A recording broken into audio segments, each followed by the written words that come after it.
The air in Salt Row was thick enough to chew. It was just past 7:20 in the evening, and the Harbor Integrity Board's annual kiosk auction was packed solid. This wasn't high society. This was Port Garrison's working waterfront, come to fight over the privilege of selling fried clams and anchor-shaped keychains to tourists for a season. The square smelled like low tide, diesel, and nervous sweat.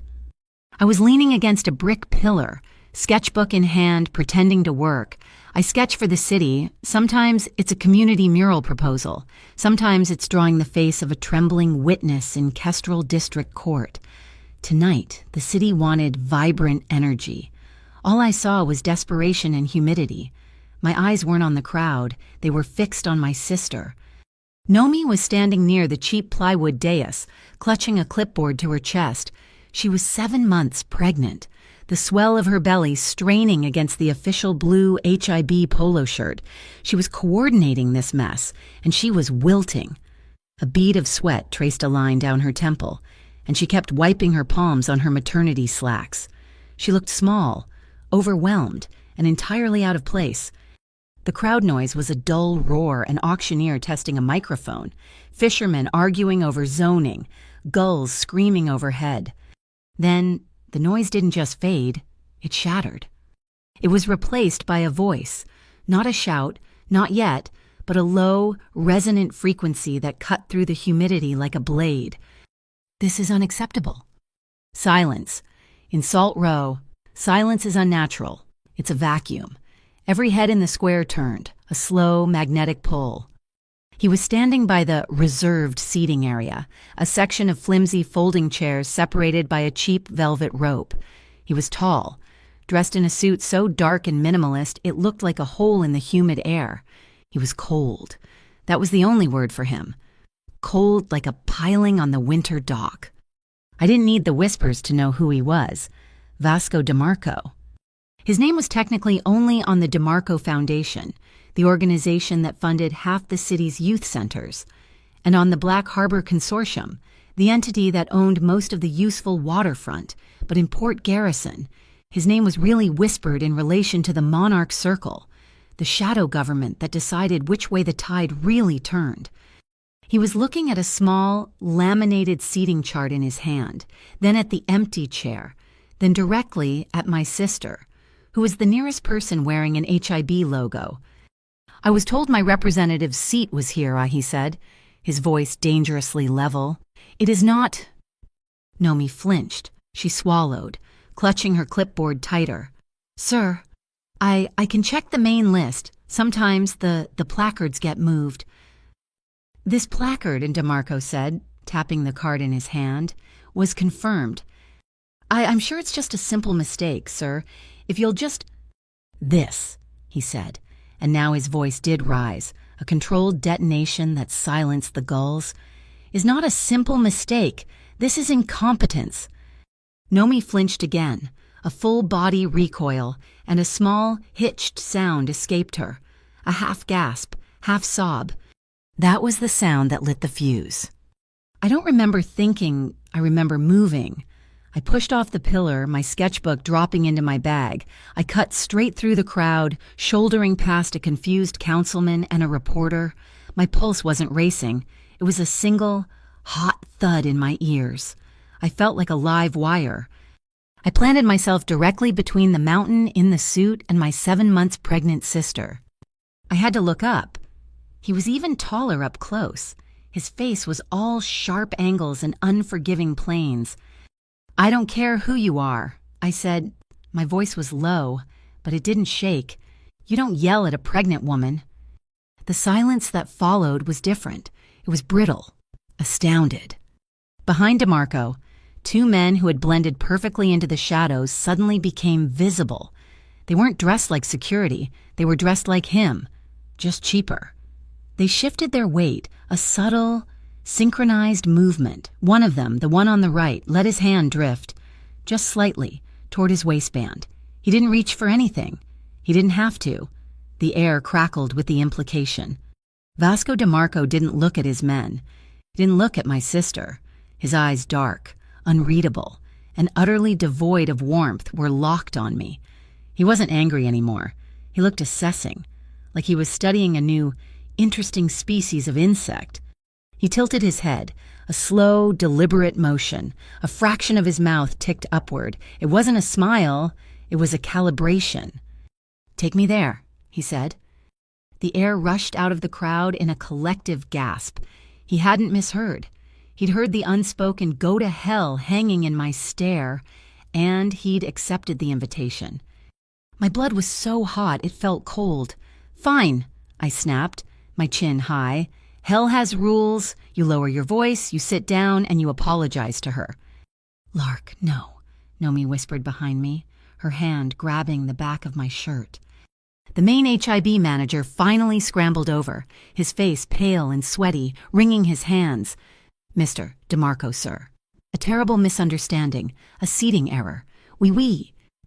DeMarco held up one hand, just a slight gesture, and the manager stopped talking mid-word, his mouth open. He broke eye contact with me and looked at Nomi. The ice in his expression didn't melt, but it smoothed over. It became polished, flat, unreadable. "My apologies, Miss Navarro," he said. The voice was smooth, too smooth. The confusion was mine. I mistook efficiency for error. He reached into the inner pocket of his jacket and produced a card. It wasn't a business card. It was thick, heavy stock, the color of charcoal, with nothing on it but a single, embossed logo I didn't recognize. He didn't hand it to her. He placed it gently on the podium, next to her trembling hand, a quiet promise, a private line. He was watching me as he did it, not her. He knew who the real audience was. I looked at the card. I looked at Nomi, who was staring at it like it was a coiled snake. I looked back at him. I snatched the card. It was heavy, just as I'd thought, cold to the touch. I turned, took 2 deliberate steps to the public trash receptacle, the one overflowing with sticky soda cups and mustard-stained napkins, and dropped it in. I turned back and stared him down. If the square had been quiet before, it was now a tomb. The murmurs that started were low, horrified. Did she just... In front of him, she threw it away. "In Port Garrison, you don't turn down Vasco DeMarco. You absolutely, under no circumstances, throw his token in the trash in front of the entire waterfront." DeMarco's face remained a mask, but his eyes changed. The assessment was over. A decision had been made. He gave a single, sharp nod, not to me, not to Nomi, to the HIB manager, who nearly collapsed in relief. Then he turned and walked away. His steps made no sound on the cobblestones. The 2 shadows detached themselves from the background and fell in behind him. He didn't look back. He was just gone. The only thing left was the scent he'd left behind. It hung in the air, displacing the smell of salt and diesel, something clean and bitter, like expensive cologne and burnt orange peel. The crowd started breathing again, a ragged, collective sigh. The auctioneer, his voice shaking, started babbling about the first kiosk. Nomi let out a shaky laugh that sounded more like a sob. "Lark?" I turned to her, my body finally starting to tremble. I blocked the rest of the square from her view and gently unclipped the event microphone from her polo. "I'm here," I whispered, pulling her into a one-armed hug, shielding her stomach. "You're okay. I'm here." It was an hour later, after I'd bullied a volunteer into getting Nomi a chair and a bottle of water, that my phone vibrated in the back pocket of my jeans. I pulled it out, an unknown number. A single text message. "Friday, 8 o'clock. Don't keep me waiting. V.D." My blood ran cold. He hadn't put a number on that card. He'd already had mine. I jammed my thumb onto the screen, deleting the message, deleting the thread, blocking the number, but I couldn't delete the image of his eyes. I'm an artist. I work with charcoal. I know how it smears, how it stains, how it sticks in the grain of the paper long after you've brushed the excess away. The look in his eyes as he'd apologized to my sister, it was already a stain I couldn't erase. I live in Briar Key. It's not a neighborhood, it's a compromise. My loft is the borrowed airspace above a working boatyard, all creosote-soaked timbers and the constant smell of varnish. The roof is corrugated tin. When it rains, it sounds like a frantic drum solo. I'm up here, surrounded by my canvases, listening to the harbor breathe and groan. By day, I'm a different person. I'm Miss Navarro, the Kestrel District Court sketch artist. I sit in silence, my charcoal flying, documenting the sharp, sterile lines of justice or whatever passes for it in Port Garrison. My job is to capture the truth in people's faces, the tremor in a witness's lip, the defiant tilt of a defendant's chin. By night, I'm back here, under the tin roof, painting murals, trying to splash enough color on this city's gray walls to make them feel like a home instead of a cage. The green neon sign of the Tackle and Tide bar across the water paints my studio in shades of emerald and shadow. It's a good light to paint monsters in. After the auction, after I'd scraped together the shreds of Noemi's composure, I brought her back to my loft. She sat on my drop cloth-covered sofa, hands wrapped around a mug of tea she wasn't drinking. The adrenaline from Salt Row had drained away, leaving her pale and vibrating with a low-level fear that had nothing to do with a rude billionaire. "Lark," she whispered, staring into the tea. "I'm scared." I handled it. "Noam's. He's just a man." "No," she said, and a tear finally broke free, tracking a clean line through the faint dusting of salt on her cheek. "It's not him. Not really. It's Eli." Eli Shore. The name landed in the room like a dead weight.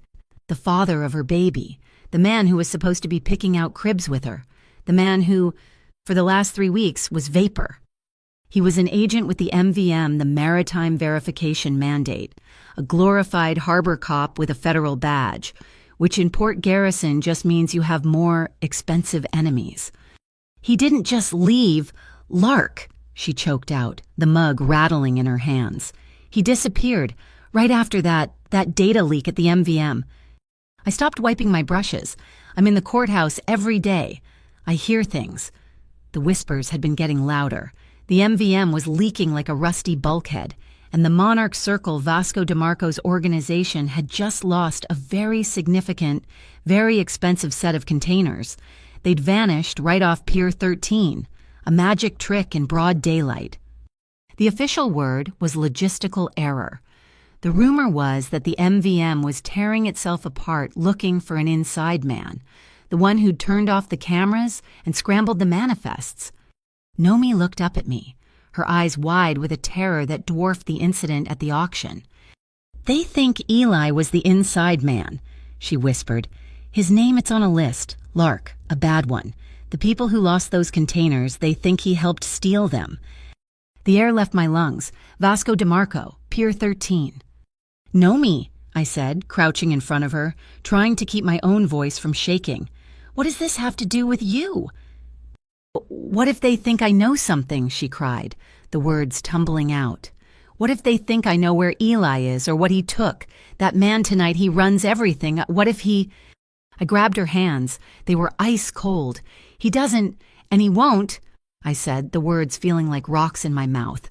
"No one touches you. I don't care who he is. No one—" It was the same promise I'd made in the square, but this time it felt heavier.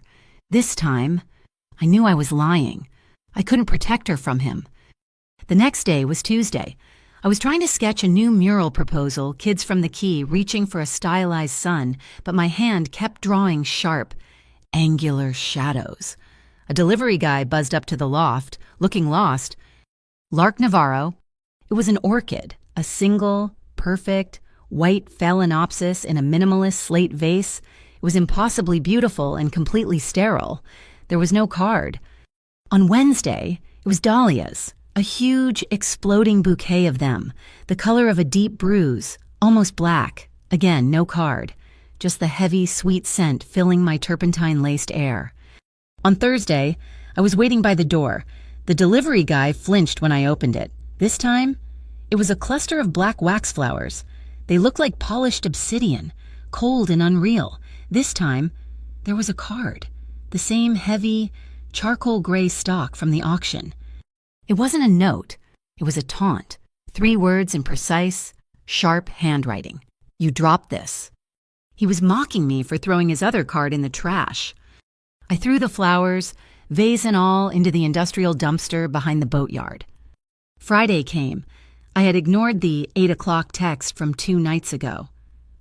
I was at the Driftglass Community Center, staring at a 30-foot stretch of peeling paint that I'd promised the neighborhood kids I'd turn into an ocean scene. My budget was $0. My grant application to the City Arts Council had been pending review for 6 months. My phone buzzed, an email, not a text, from the DeMarco Foundation. RE Project Briar Key Rising Mural. Miss Navarro, your grant application has been reviewed and approved. Full funding has been allocated. The materials budget has been transferred. I stared. I didn't apply to his foundation. I applied to the city. I logged into the community center's bare-bones bank account. My heart stopped. The pending review grant hadn't just been approved. The amount wasn't the $3,000 I'd asked for. It was $20,000, a number with 4 zeros. It was already there. Cleared. He hadn't just opened a door. He'd bought the hallway. My hands were shaking. I pulled up the text I'd deleted. The number was still in my blocked list. I unblocked it and hit call. He answered on the first ring. Not a hello. Just silence. Waiting for me. Stop it, I said, my voice tight. Stop what? That voice. That low, resonant rumble. Over the phone. It was worse. It was intimate. I could practically smell that bitter orange cologne. The flowers, the money. You can't buy me. You can't buy my silence for how you treated my sister. There was a pause. The money, he said, and his tone was almost gentle, which only made me angrier, is not a bribe. It's an investment. I don't want your investment. It's an investment, Mao, he repeated. In the place where you're human, you paint walls, you build things. I respect that. The flowers were an apology. An apology, I scoffed. The orchids were for my behavior. The dahlias were for yours. You shouldn't have thrown the card away. It was rude. I was speechless. And the black ones. Those, he said, a subtle shift in his tone, were because I liked the way you looked when you were angry. A hot flush crept up my neck. Don't, I snapped. Don't what, Lark? The sound of my name in his mouth felt like a trespass. It's Navarro, I bit out. And you know exactly what...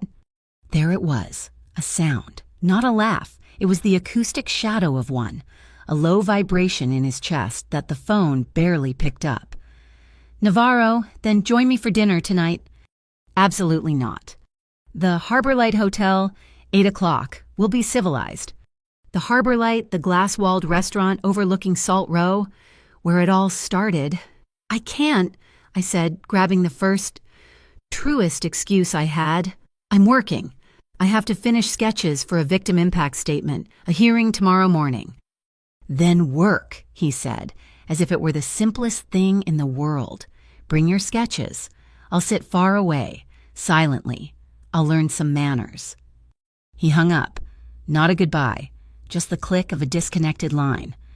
I shouldn't have gone. Every instinct screamed at me to stay in my loft, to lock the door, to send the money back, but I couldn't. Because he hadn't asked. He'd stated. And he knew where my sister lived. He knew where I worked. He knew my bank account. He knew I painted walls. He knew... I went. I wore my courtroom clothes, black slacks, a gray blouse, my hair pulled back, armor. I brought my sketch pad and my case of charcoals. The Harbor Light was all low light and clinking glasses. The maitre d' didn't even ask my name. Miss Navarro, your table is ready. My table was by the window, overlooking the dark water of the harbor. His table was 2 tables over, against the far wall, shrouded in shadow. He was exactly as he'd said he'd be, far away, silent. He was nursing a dark liquid in a short glass. He didn't look at me. He just existed, a tangible weight in the room. It was the strangest, most tense meal of my life. I ordered a soup I didn't eat. I opened my sketch pad. I was supposed to be drawing the face of a woman who'd had her jaw broken, but my charcoal kept moving, forming the sharp line of his jaw instead. the way the low light caught the edge of his immaculate white cuff.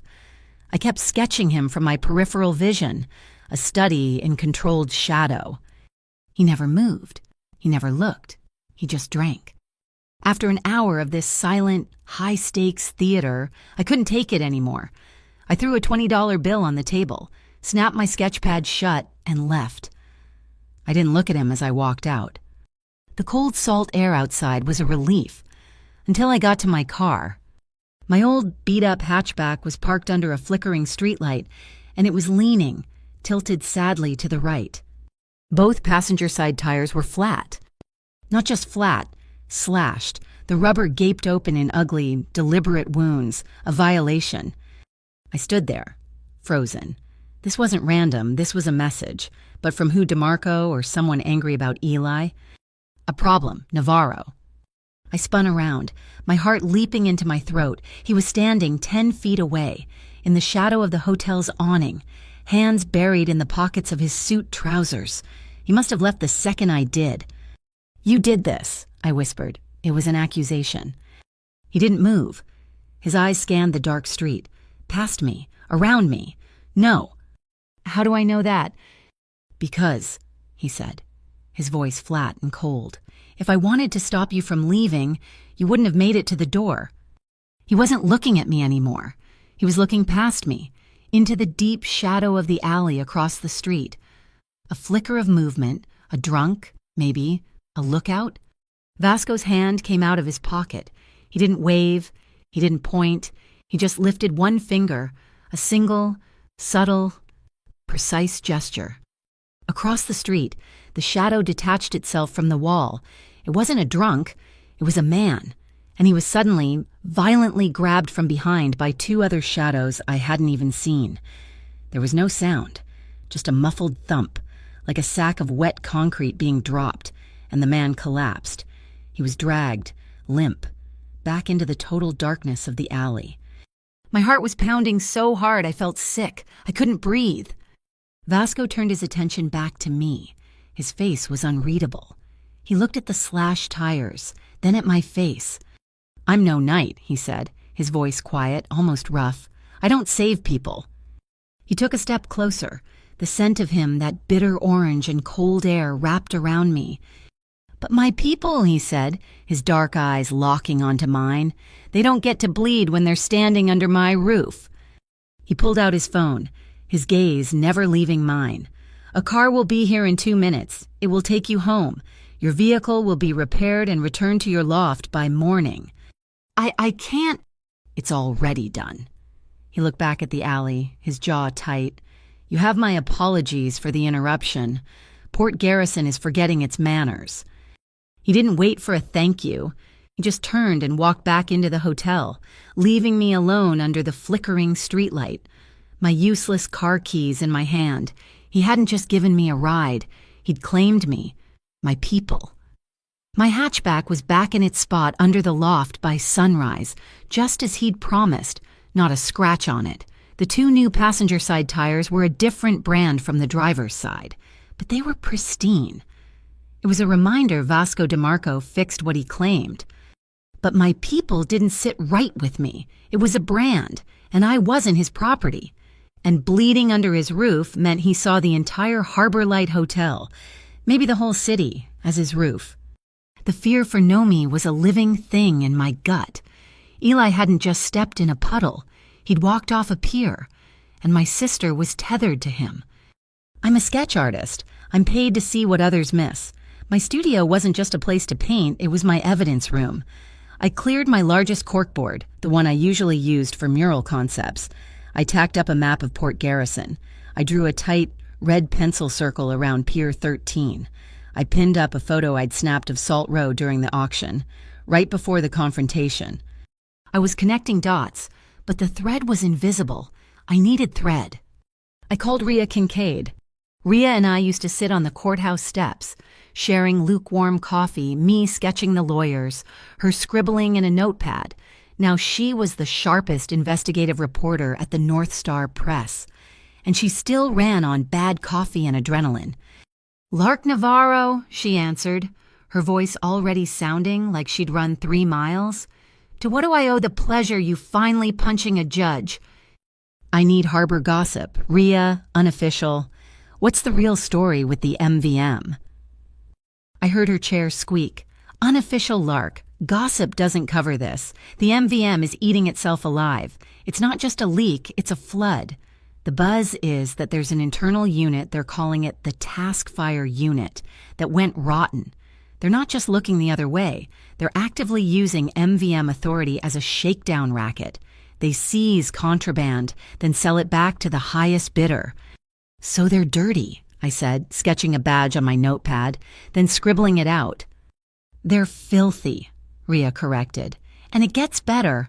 Word is, they got greedy. They didn't just shake down some small-time crew. They hit a major shipment, a Black Harbor Consortium shipment. Vasco.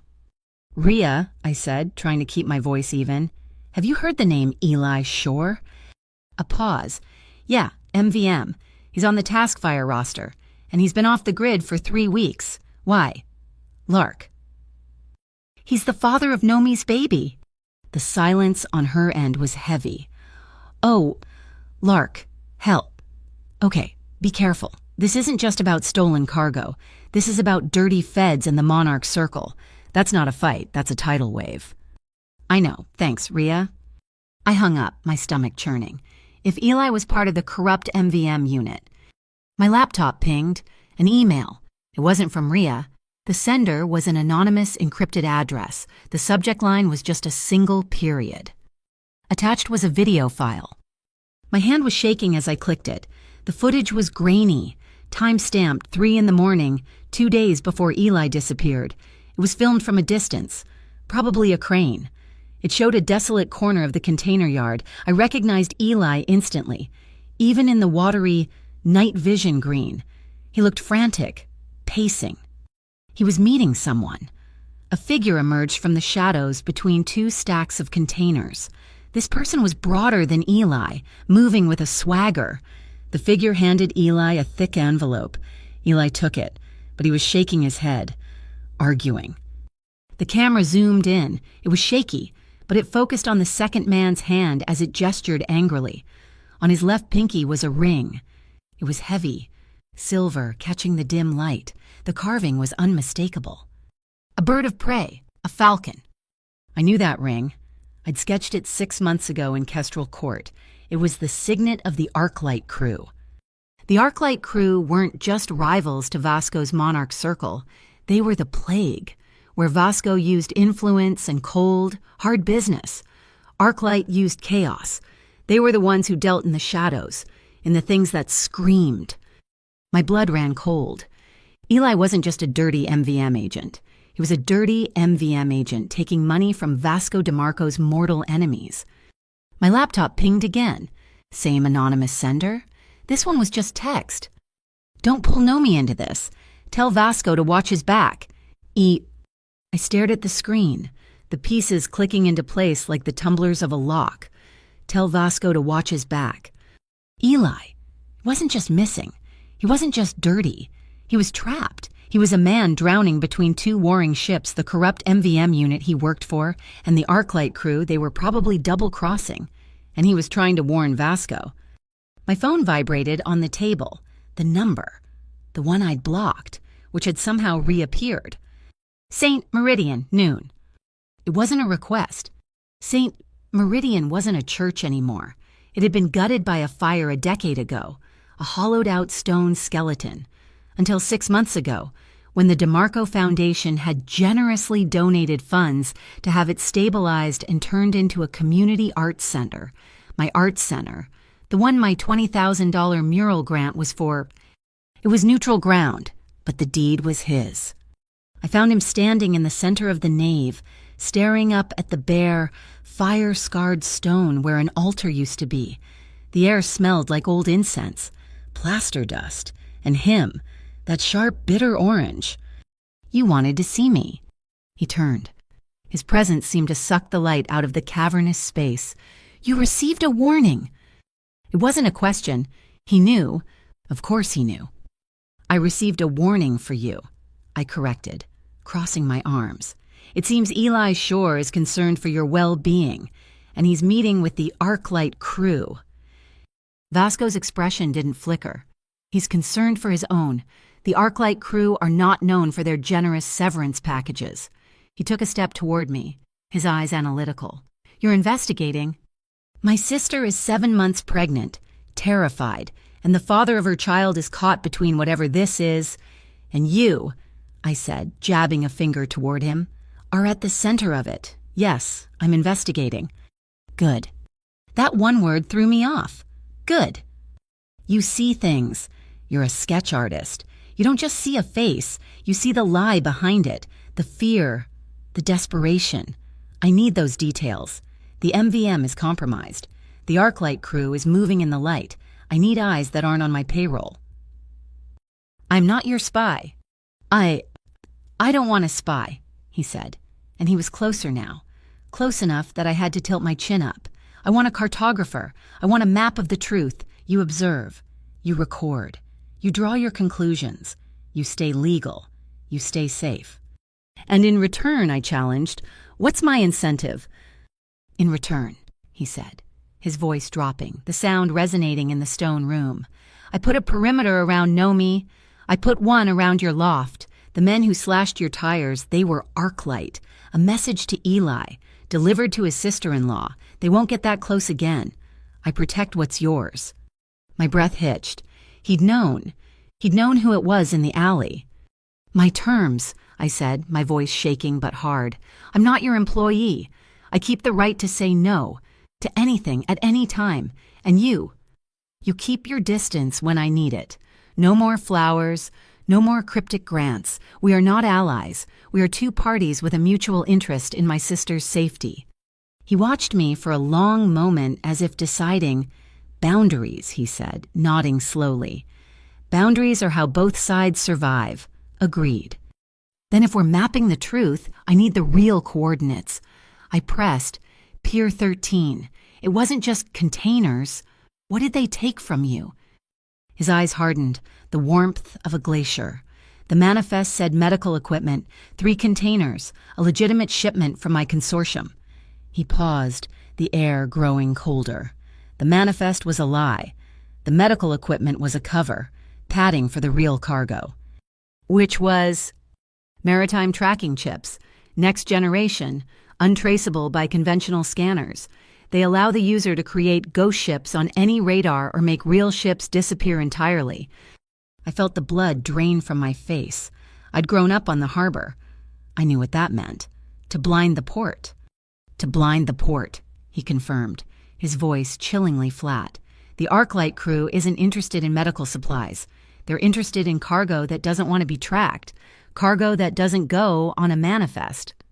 My mind flashed to the mural I was supposed to paint on these walls. Kids. Hope. They want to use our water to traffic people. Among other things, he said, if those chips go active, Port Garrison becomes a dark spot on the map, a black hole where anything and anyone can be moved without a trace. I swallowed, the dusty air thick in my throat. This was so much bigger than Eli. Okay, we have an agreement, but I'm not indebted to you.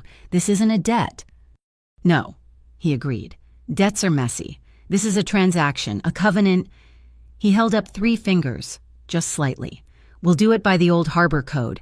3 saves, 3 truths. I frowned. What? It's simple. We're not allies, as you said, but we're in the same storm.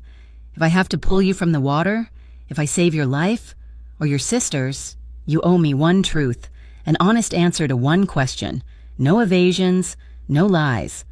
And if I save you, I challenged, the idea almost laughable. That ghost of a smile touched his lips, the one that never reached his eyes. Then I owe you the truth. 3 saves, 3 truths. It keeps the scales balanced. It ensures this is a partnership, not ownership. It was insane. It was a fairy tale rule for a nightmare world, but it was structured. It gave me leverage. It wasn't submission, it was a contract. All right, I said. 3 saves, 3 truths. He held out his hand, not in a friendly gesture. It was a seal. I looked at his long, strong fingers, the clean, trimmed nails. This was the hand that had silenced a square, the hand that had gestured a man into oblivion. I put my hand in his. His skin was warm, not cold as I'd expected, dry.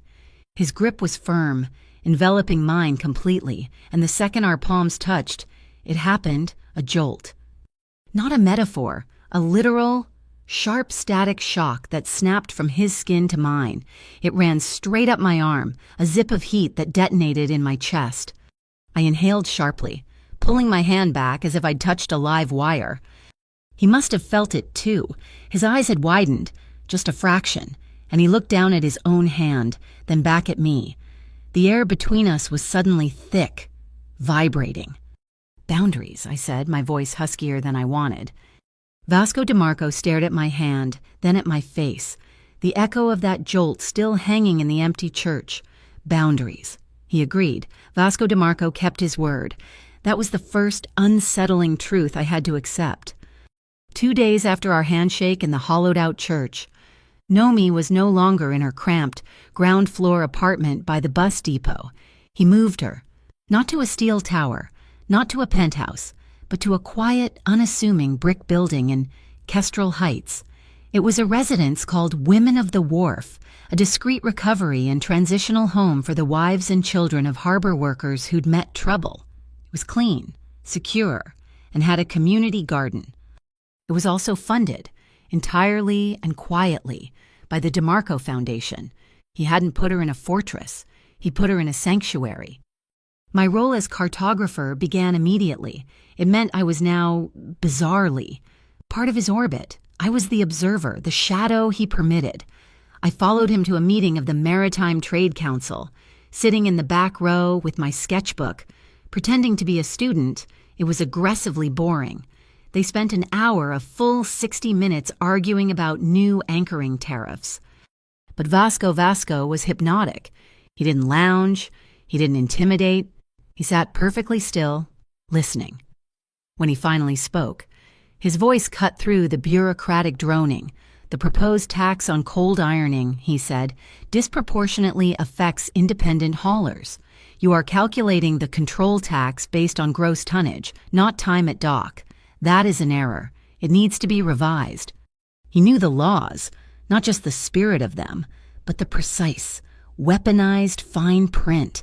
He wasn't a gangster, he was a goddamn lawyer with a city in his pocket. The strangest moment came afterward. He'd just finished calmly dismantling a councilman's proposal, leaving the man sputtering. Then, as we were leaving, he stopped by the security desk. The gatekeeper was an old man, maybe 75, with a face like a worn-out boot. "How's the new hip, Sal?" Vasco asked, his voice softer than I'd ever heard it. It's stiff in the rain, Mr. DeMarco, but the foundation," Sal flushed. "My wife. She said to thank you for the physical therapy coverage." Vasco just nodded, placing a hand on the old man's shoulder. "You held this gate for 40 years. Sal, the harbor owes you more than that." He was a man who regretted wasted time. Not apologies. He'd eviscerated the councilman, but he bowed his head to the gatekeeper. The contradiction was making my head spin.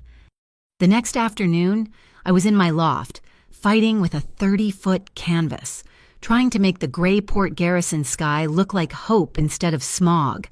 The rain was pounding on the tin roof, a frantic, jazzy rhythm. I didn't hear the door. I didn't hear his steps. I just felt the air change. I turned. He was gone. But on my workbench, next to a jar of filthy turpentine, was a large paper cup of coffee. Steam was still rising from the lid.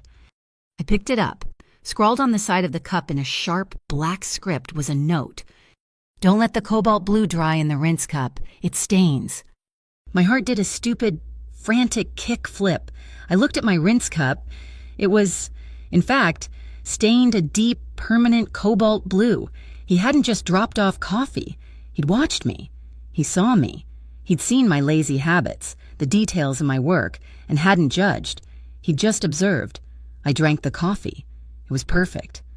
The jazz of the rain turned into a low, menacing bass line that evening. The fragile peace shattered. I was cleaning my brushes, the neon from the Tackle and Tide painting, my floor green. When I saw it, a car, a dark sedan, no lights, parked across the quay. It wasn't just parked, it was waiting. My breath caught. Arc light. My first instinct was to call Vasco. No, I was the cartographer. I was the eyes. I grabbed my phone and hit the number for the local pizza joint. I stepped out onto my narrow metal balcony, making my voice loud, artificially cheerful. Yeah, hi, I need a large pepperoni. What, no, it's Navarro, N-A-V, huh? While I pretended to argue about the address, I held my phone steady, angling it down at the car. I zoomed in. The driver was a silhouette. The car was nondescript, but the streetlight caught the license plate. I finished the fake order, went inside, and locked my deadbolt. I pulled up the photo. It was blurry, but the plate was readable. I ran it through a public reverse lookup. As I expected, plate not found, stolen, fake, But the camera had caught something else. On the dashboard, just visible through the glass, was a small, black object. I zoomed until the pixels screamed. It was an air freshener, shaped like a bird of prey, the falcon. My hands were shaking. I sent the image, cropped and sharpened, in 2 separate messages, one to Ria, one to Vasco. Ria replied in 30 seconds. That's Arclight's B team. They're watching you. Be safe, Lark. Vasco didn't reply, but 10 minutes later, a Port Garrison Harbor Watch cruiser rolled slowly down the quay. The dark sedan started its engine and pulled away. Not speeding, just disappearing. He hadn't sent a reply. He'd sent a response. Our lessons started that night. It was part of the truth map, he'd said. I needed to understand his world.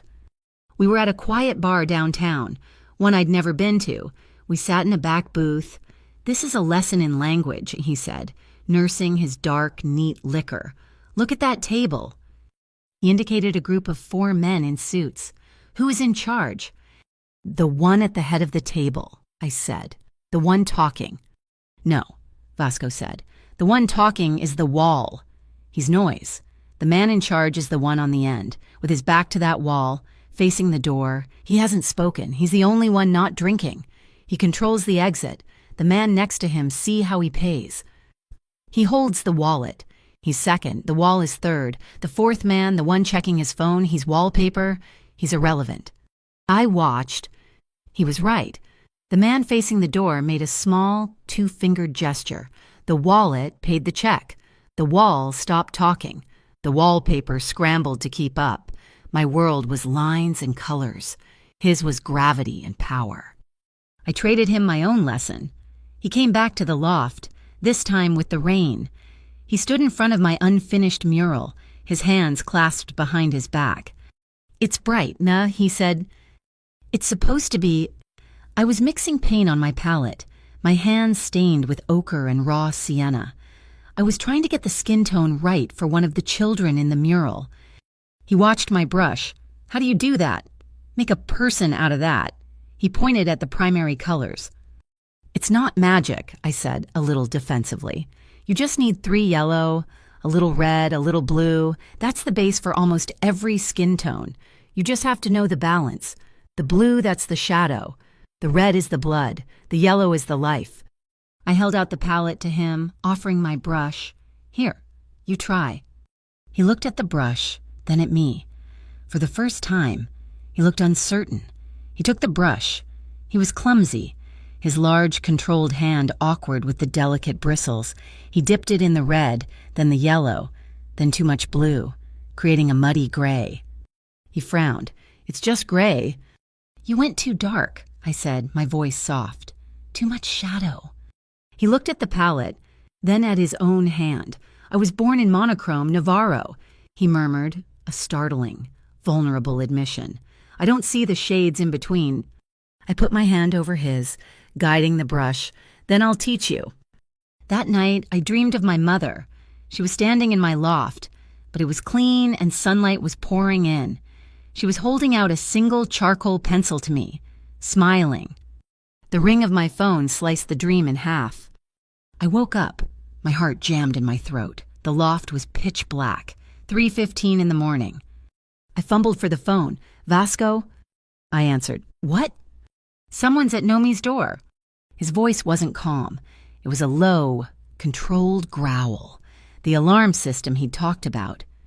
I was out of bed, pulling on jeans in the dark before he finished the sentence. "I'm coming!" I'm already downstairs.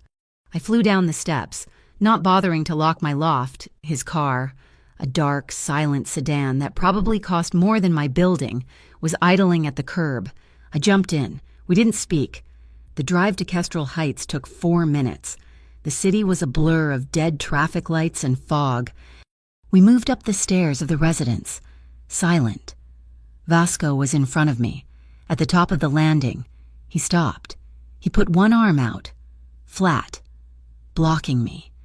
"You just need to say, 'Stay behind me, Lark,'" he whispered, his body tense. "I will handle the rest." I nodded, my throat too tight to speak. We could hear it now, a gentle, rhythmic knock-knock-knock on Nomi's door. Vasco moved, and he didn't charge. He just appeared.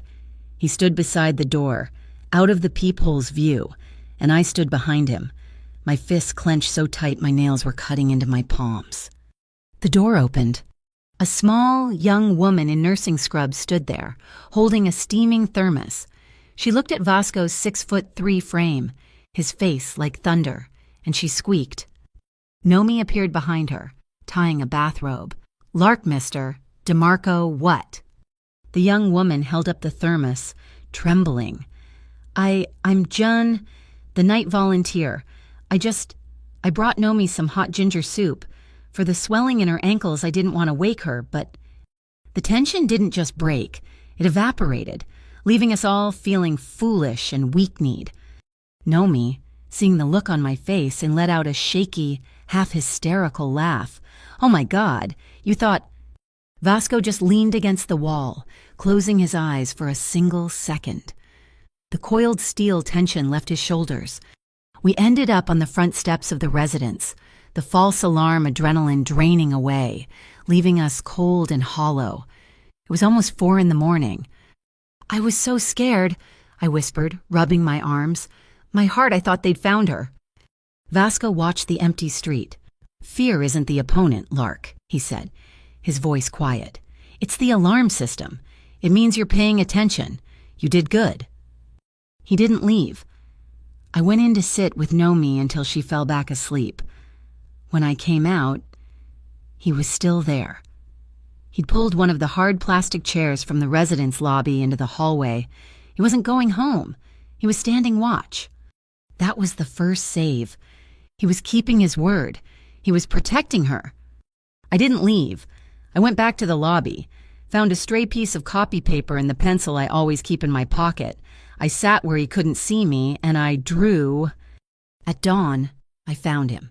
He'd finally drifted into a state of rest, his head tilted back against the bland, beige-painted wall, his suit jacket wrinkled for the first time. His face, stripped of its control by exhaustion, looked younger and infinitely more human. He looked lonely. I didn't wake him. I left the sketch on the chair beside him. It was a drawing of him, asleep in the chair, the guard at his post. At the bottom of the paper, I paid my debt, the first truth. "I trust you," my first truth, "I trust you," felt warm for about 12 hours. Then Arclight set the harbor on fire, not with gasoline, but with bandwidth. It dropped on a Tuesday morning, a grainy, night vision video clip, just like the one Eli had sent me. But this one was professionally edited. It showed men, their faces blurred, being led in single file up the gangplank of a container ship. The audio was muffled, just the sound of water and low, urgent voices. And standing on the deck, hands clasped behind his back, watching the procession, was Vasco DeMarco. It was a digital fabrication, a lie constructed in a dark room, but it was good. The way the light hit the angle of his jaw, the way his suit jacket moved in the wind, it was just plausible enough. The implication was unmistakable. Vasco DeMarco, head of the philanthropic DeMarco Foundation, was trafficking people. Port Garrison's social media feeds exploded. It was a sewer. The whispers about the Monarch Circle, usually confined to bar rooms and docks, were now screaming headlines on every blog. DeMarco Foundation, a front for human trafficking. My trust felt naive, stupid. Rhea Kincaid called me, her voice already crackling with newsroom energy. "Lark, it's a smear campaign, but it's sticking. CBU is running a harbor security panel tonight. They've invited me." CBU, Citywide Broadcast Unit, our local news, desperate for ratings. "They want you to feed the frenzy," I said, sketching his face from memory, my charcoal strokes angry and jagged. "They want balance, which means they want me to add legitimacy to the rumor. But I'm going," she said, "and you're coming with me." "Me why?" "You're my assistant. You're going to carry my bag. Sit backstage and watch." When a ship sinks, the rats are the first ones to run for a new foothold. I want to see which rats show up to the panel. The CBU studio smelled like burnt coffee, hairspray, and warm electronics. It was a small-time operation trying to look big. Rhea was whisked off to the makeup chair, leaving me to play the part of the invisible intern in the cluttered green room. I opened my sketchbook and did what I do best. I watched. Politicians, a community activist I'd never seen before, and a nervous-looking MVM spokesperson. Then he walked in, Commissioner Calderon. I froze. It was the HIB manager from the auction, the man who'd wilted under Vasco's voice. He wasn't in his HIB polo tonight. He was wearing an ill-fitting suit, dabbing his bald head with a handkerchief. He looked terrified. He kept checking his phone, pacing into a dark alcove by the vending machines to take a call. I drifted after him, pretending to look for a bottle of water. I stayed in the shadow, my senses screaming. "No, I told them. It's too public," Calderon whispered into his phone, his voice shaking. Rune insisted. He said the video was just the appetizer. My blood went cold. "Rune? Jax Rune, the head of the Arclight crew." "Yes, he'll be there," Calderon hissed. "Tonight, Gray Anchorage, the old shipping warehouse. Just make sure the reception is ready when DeMarco shows." Gray Anchorage, HIB, Arclight, a reception. It wasn't a meeting. It was a frame. They were using the video to smoke Vasco out, and Calderon, the Harbor Integrity Board, was setting the trap. My fingers flew across my phone. My message to Vasco, Blunt, and Fast CBU. "Calderon is on the phone. He's with Arclight. They are setting a trap for you tonight at Gray Anchorage. A reception. Don't go." His reply was instantaneous. "Car is outside." I slipped out of the studio, leaving Rhea to her fight. The black sedan was waiting. I got in. The air inside was cold. "He'll have men there," Vasco said, his voice perfectly level. He wasn't asking. He was staring straight ahead as we moved through the city. "You're not listening," I said, my voice tight with panic. "You can't go. Calderon is HIB. He's working with Arclight. They're luring you. They want you to show up." "Of course they do. So you're not going?" He turned his head, and in the flashing neon of the streetlights, his eyes were like polished stones. "Traps," he said. "Still require supervision? I want to see who comes to watch." Gray Anchorage was a rusted steel carcass by the abandoned shipyards, smelling of salt, rust, and something dead in the water. We didn't use the front door. One of his men, Marco Kest, the same shadow who had stood behind him at the auction, met us, leading us through a dripping maintenance tunnel. We emerged onto a high, metal grid catwalk, 50 feet above the warehouse floor. I looked down, and my breath caught. It wasn't a meeting, it wasn't an ambush, it was a set. The floor was alive with activity. Massive studio lights, kinos, airy spots. C-stands were positioned everywhere. Reflective umbrellas tilted toward the center. 3 cameras on tripods. And in the middle of the floor, a stack of wooden crates, all stenciled with the Black Monarch Circle logo. They weren't luring him here to fight. They were luring him here to film, to create the evidence that the fake video needed, to catch him red-handed with his contraband so they could feed the story to the press. "They're waiting for you," I whispered, my voice echoing in the steel rafters. "They want you to walk right into the light." "And Calderon will bravely lead the MVM raid," Vasco finished, his voice a low growl. "The dirty MVM," I corrected, my mind racing. Ria's task fire unit. I watched the crew below. A young woman with a headset was adjusting a huge canvas backdrop, one painted to look like the inside of a container ship. "I'll be right back," I whispered. "Lark, no." Before he could finish, I was down the catwalk stairs, moving into the light. I walked straight onto the set, my sketchbook clutched to my chest like a shield. "Hey," I snapped at the girl with the headset. "You?" She spun around. "Who the hell are you? This is a closed set." "I'm from the commissioner's office." I lied, projecting as much authority as I could. "He's not happy. This key light is way too hot. You're blowing out all the highlights." And that backdrop, I marched over to the massive canvas. "It's crooked. It's completely off axis. It's ruining the forced perspective." "It's tilted," I said. "At least 12 degrees. It looks fake. It looks like a high school play." Before she could argue, I grabbed the heavy wooden frame and shoved with all my weight. The entire backdrop shifted, lurching. The painted lines of the ship's hold now visibly, comically crooked. "There," I panted. "Now at least the lines are dynamic." The girl was screaming at me. "You can't touch that!" I looked up at the catwalk. Vasco was gone. He'd seen my signal, the ruined shot, the sabotaged frame. Suddenly, a deafening fire alarm blared through the warehouse, a piercing, fake shriek. "That's not the cue," the headset girl yelled. The massive roll-up doors of the warehouse slammed open, and MVM vehicles flooded the space, red and blue lights painting the set in panic. But they were slow. They weren't raiding, they were staging. I saw the unit commander step out of the lead vehicle, and I froze. The car, the official MVM cruiser, its license plate, it was the same number from the stolen ArcLight plate on the sedan outside my loft, the one from my photograph. It wasn't just a dirty unit, it was this unit, Calderon's reception. Chaos erupted, the photo crew scattered, the MVM agents were securing the scene, grabbing the prop crates. In the confusion, one of Calderon's aides, a man in a suit, was on the catwalk. He stumbled back, tripped over a thick power cable, and pitched headfirst over the railing. He screamed. He was going to fall 20 feet to the concrete floor. Vasco appeared from nowhere, from the deep shadows under the catwalk. He moved like a panther. He didn't try to catch the man. He positioned himself beneath him and absorbed the impact, a brutal collision of bodies. He broke the fall, letting the man slide to the ground. The aide was gasping, bruised, but alive. A slow, mocking clap echoed from the shadows. Well, look at that.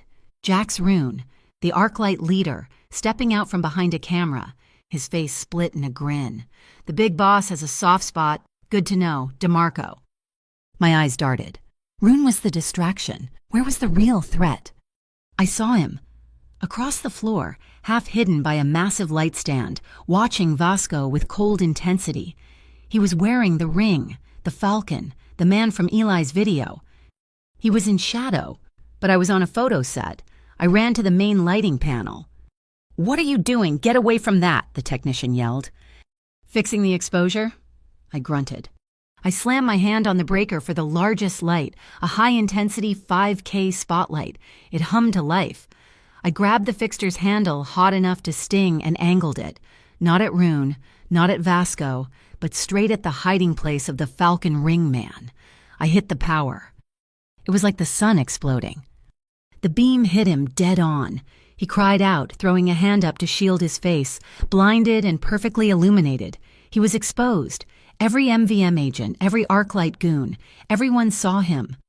He bolted and are scrambling for a back exit in the sudden, blinding glare. Lark Vasco's voice was a roar. He grabbed my arm, his grip like steel. "We're leaving! Now!" "But he's—" "Enough!" he snarled, pulling me back toward the maintenance tunnel as the MVM agents shouted in confusion. "You're not bait. You did your job." We were back in the car, fishtailing on the gravel as we tore away from the shipyard. The smell of ozone and burnt dust filled my lungs. My heart felt like it was going to beat its way out of my chest. He pulled over 2 blocks from my loft, killing the engine. The sudden silence was deafening. He turned to me, his face a mask of controlled fury. "That was my move. Navarro, you shouldn't have been on that floor." "It worked," I said, my voice shaky. "They didn't get the shot." "They got your face," he countered, his voice rough. "They know who you are now. They know you're not just a sketch artist." He scrubbed a hand over his face, letting out a long, hard breath. "But you saved the board," he conceded, his voice dropping. "You saw the trap.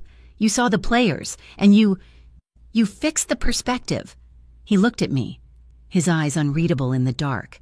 "That's the second save. Yours. You saved me from walking into a frame." "My turn. My debt." "I have your truth," I whispered. He waited, the engine ticking as it cooled. "It's about Eli." His expression didn't change, but his posture did. He became perfectly still. "He is involved." I rushed, the words spilling out. "He was dirty. He took money from Arclight. I saw the video, the real one, but he's not with them. Not anymore." "He's a traitor," Vasco said, his voice flat. "He's a fool," I insisted, my voice pleading, desperate. "Vasco, he's scared. He's the one who sent me the video. He's the one who sent the warning for you. He's not just part of the problem. He's trying to disarm the mine. He's in too deep, and he's trying to find a way out." I finally met his gaze. "Don't kill him, please. He's all Nomi has. He's trying to do the right thing. Now, I know it. I had just asked the wolf not to hunt the rabbit." Vasco stared at me for a long, unbearable minute. He looked out the windshield at the dark, sleeping city. "3 saves, 3 truths," he murmured, more to himself than to me. "You paid. I won't hunt him." I let out a breath I didn't know I was holding. "But," he added, his voice turning to ice, "if he crosses my path while I'm hunting Arclight, I can't guarantee his safety." He turned the key. The engine rumbled to life. "Go upstairs, Lark, and lock your door." I locked my door. I stood in the dark of my loft, my back pressed against the wood, and just listened. The only sound was the rain starting to spit against the tin roof and the pounding of my own blood, still high and frantic from gray anchorage. He was wrong. They didn't just get my face. They got my complicity. They saw me, an artist, move with purpose in a world of shadows. They saw me align with him. I wasn't an observer anymore. I was a target. A knock, not on my loft door, on the main boatyard door, downstairs. I didn't move. My phone buzzed in my pocket. "Vasco." "Open the door, Lark. You can't stay here tonight." I went down the rickety stairs, my hand shaking on the railing. He was standing in the alley, the rain already plastering his dark hair to his forehead. He wasn't wearing his suit jacket, just the white shirt and the dark trousers. He looked less like a kingpin and more like a storm. "I'm not going to Nomi's," I said immediately. "I can't. I won't bring this to her door." "I know," he said, his voice flat. "She's secure. You're coming with me." He didn't offer a choice. He didn't need to. I grabbed my bag, the one with my charcoal and sketchbook, and didn't even bother to turn off the lights. I just locked the door and followed him into the rain. His car was different from the sedans. This was a low, dark, anonymous coupe that seemed to drink the light. The drive was silent. We didn't go to the harbor light. We went to Eider Tower. I'd sketched Eider Tower for the City Planning Commission.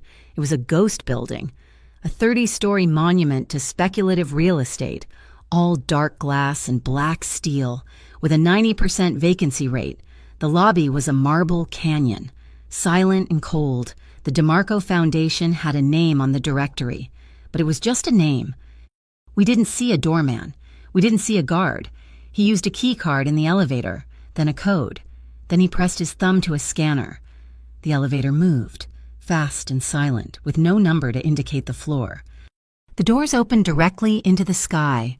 The penthouse was less an apartment and more a climate-controlled atmosphere.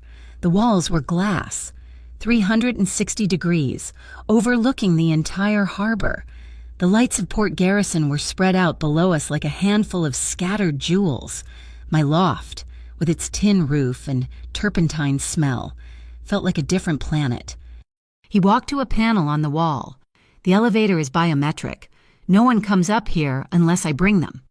He gestured to the vast, open-plan living room, furnished with minimalist black leather and chrome.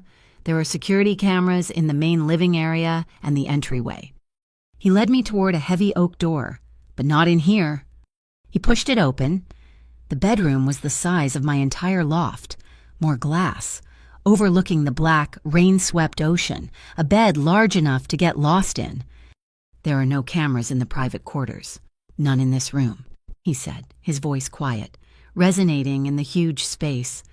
He turned to me, his dark eyes searching mine. This is a fortress. Lark, not a cage. In here, you control the space. I nodded, clutching the strap of my bag. I felt small. I felt displaced. He watched me for a moment, then reached into the pocket of his trousers. He pulled out something small, holding it in his palm. It was a small, round disc of brushed gold, simple, attached to a thin gold chain. I won't lie to you, it's a location beacon, he said, his voice low. It's for emergencies. If you're in trouble, if I can't find you, I won't activate it without your permission. It's your choice. But after tonight, I am asking you to wear it. He wasn't forcing me. This wasn't a command, it was a plea, disguised as a request. This was the monochrome man, terrified of losing the one person who could see the shades. I looked at the gold disc, glinting in the low light. This was it. This was the covenant of 3 truths made real. It was a leash. It was a lifeline. I put my bag down. I didn't reach for it. Instead, I just lifted my hair off my neck. His breath hitched, just slightly. He stepped closer. His fingers, warm and calloused, brushed the skin of my neck as he brought the chain around. He was slow, his touch hesitant. He fumbled with the clasp. "I'll do it," I whispered. I took the chain from his hands, my fingers brushing his. That same jolt, that snap of static electricity, made my hand flinch. I turned away, facing the glass wall, and fastened the clasp. The small disc was heavy and instantly warm against my skin. I tucked it under my blouse. I turned back to him. My eyes never left his. I had made my choice. The air in the room was too thin. The silence was too loud. "Come," he said, breaking the spell. "You look cold." He led me to the kitchen, another temple of steel and black marble. He didn't ask what I wanted. He just moved with purpose. He heated milk in a small pot. He shaved dark chocolate into it. He took a single orange and, with a small, sharp knife, pared off a long, perfect spiral of the peel. The smell filled the kitchen, bitter orange and warm cacao. He handed me the mug. It was heavy and warm. Our fingers brushed, and this time, neither of us pulled away. "At the warehouse," he said, his voice barely audible over the sound of the rain against the glass. "When I pulled you, did he, or any of his men, hurt you?" "No," I whispered. "I'm fine." "You're shaking," he said. He didn't reach for me. He just gestured, a small, controlled movement toward my arm. "Let me see." I looked down. Where he'd grabbed me, a faint, reddish mark was starting to form, a handprint. "Vasco." "May I?" he asked. His voice was a raw plea. This was the bell he was offering me, the right to say no. I set the mug down on the marble counter and nodded. He stepped closer, into my space. He didn't just grab my arm. He was excruciatingly gentle. He put one hand under my elbow, supporting it. With the fingers of his other hand, he lightly, so lightly, traced the outline of the bruise he'd left. His touch was electric. It wasn't about pain. It was about possession, an apology, a claim. "You're not safe with me," he whispered, his eyes on my skin. "I wasn't safe without you," I replied, my voice just as low. He looked up. His face was inches from mine. The controlled, icy mask of the Trum was gone. This was the man who had slept in a plastic chair outside my sister's door, the man who had looked clumsy holding my paintbrush. I don't know who moved first. Maybe neither of us. Maybe the space between us just collapsed. No, that wasn't true. I I raised my free hand. He went perfectly still, thinking I was going to push him away. Instead, I hooked 2 fingers into the crisp, rain-dampened fabric of his shirt, right by his collar, and I pulled, gently. He came to me like a man collapsing. The kiss wasn't what I expected. I expected it to be hard, demanding, like his voice in the square. It was the opposite. It was slow. It was uncertain. It was a question. His lips were soft, and for a split second they just rested against mine, a moment of impossible stillness. I breathed in. He tasted like chocolate and that bitter orange, and the rain. Then I pulled back, just an inch, and he didn't chase me. He rested his forehead against mine, his eyes closed. We were just breathing, sharing the same air. I could feel his heart hammering against his ribs. Or maybe it was mine. A small, shaky smile touched my lips. "Your heart is racing," I whispered. "It's catching up," he murmured. He kissed me again. This time, there was no hesitation. It was deep and slow, and it was a promise. His hand moved from my arm, sliding up my back, a solid, warm pressure over the thin fabric of my blouse. It wasn't searching. It was anchoring, holding me, keeping me from flying apart. He whispered my name, "Lark." It wasn't a word. It was a prayer, an admission. I answered him. I slid my hand from his shirt, up his neck, and into his hair. It was thick, damp from the storm. I didn't pull. I just held. I tangled my fingers, holding him just enough to let him know he was wanted, that he wasn't alone in this. The kiss lingered, then broke, leaving us both breathless in the sterile kitchen. We didn't say anything. He just kept his forehead pressed to mine, his hand warm on my back. Eventually, he led me back to the bedroom. The bed had been turned down. We stood there, in the cavernous, dark room, listening to the rain and the faint, ticking sound of a clock somewhere. The adrenaline of the night, the fear, the chase, the kiss, it was all crashing down. He saw me shiver. He didn't invite me into the bed. He just gently steered me to sit on the edge. He picked up the heavy duvet, a cloud of soft gray cashmere, and draped it over my shoulders. Then he went into the adjoining bathroom. I heard water run. He came back with a glass of water and set it on the nightstand, within my reach. Such a simple, concrete act of kindness. The man who moved in monochrome was checking for bruises. He was bringing me water. He was making sure I was warm. I looked up at him. "Am I safe here?" He looked at me, his gaze so intense it was almost a physical touch. "We are safe," he corrected, his voice rough. "Because of us, together." He didn't move. He just stood there, watching me, the guardian at the gate.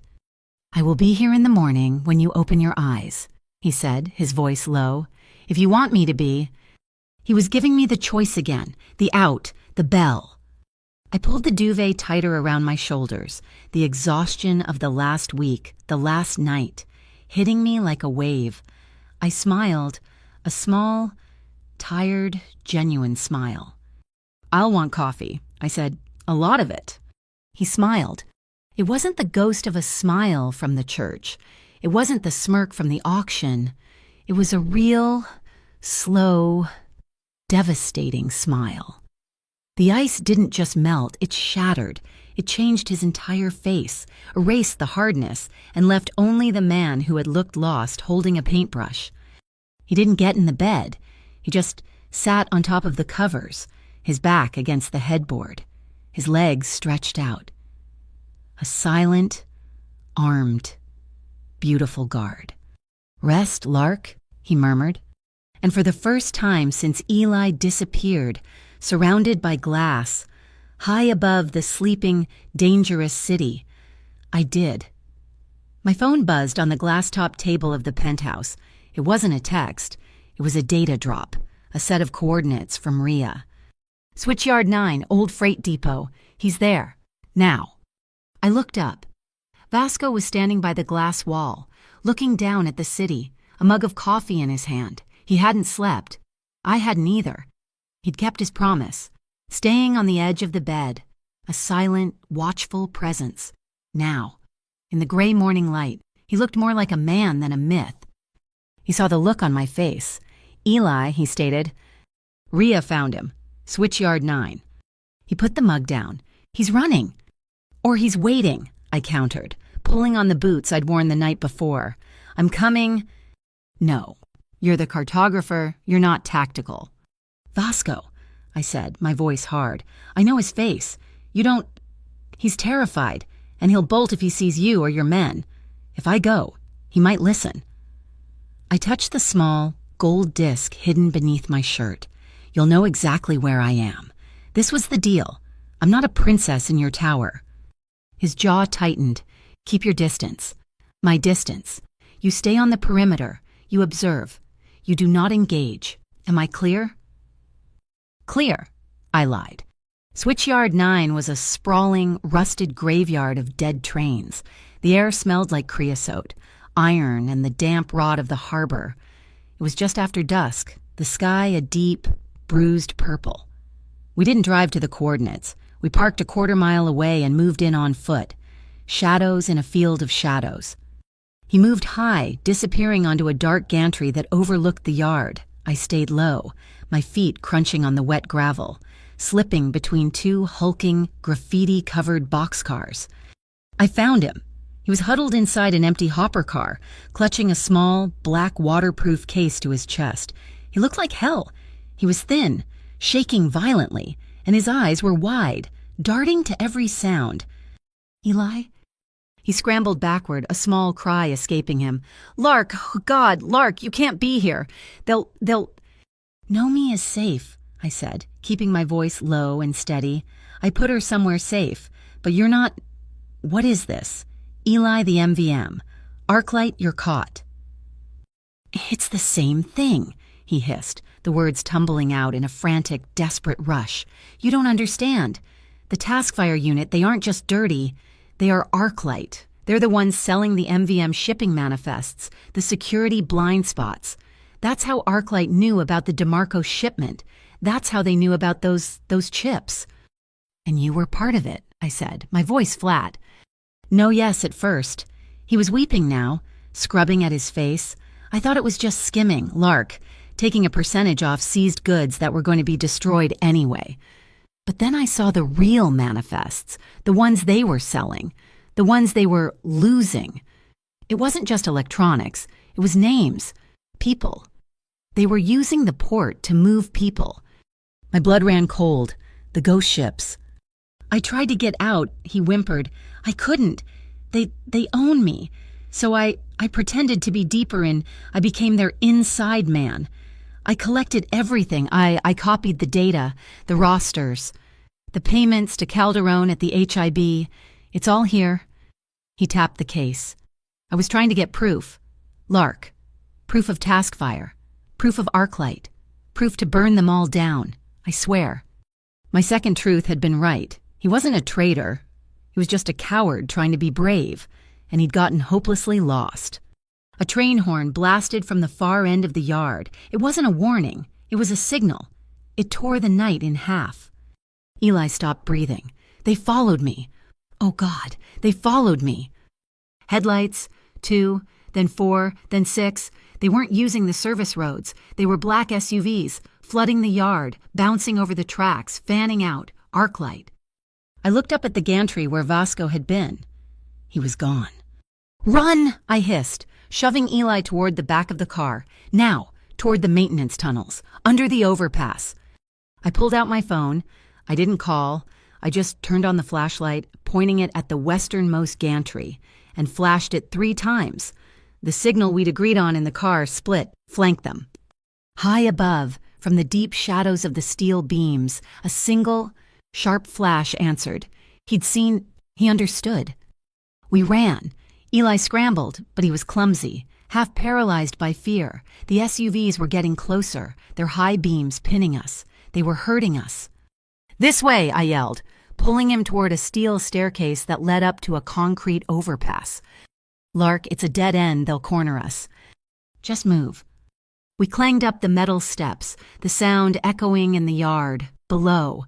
2 of the SUVs skidded to a stop. Men piled out, shouting. We hit the top of the overpass. It was a concrete canyon. One way led to the main road. The other, just as Eli had said, was a dead end, blocked by a massive, unfinished concrete barrier.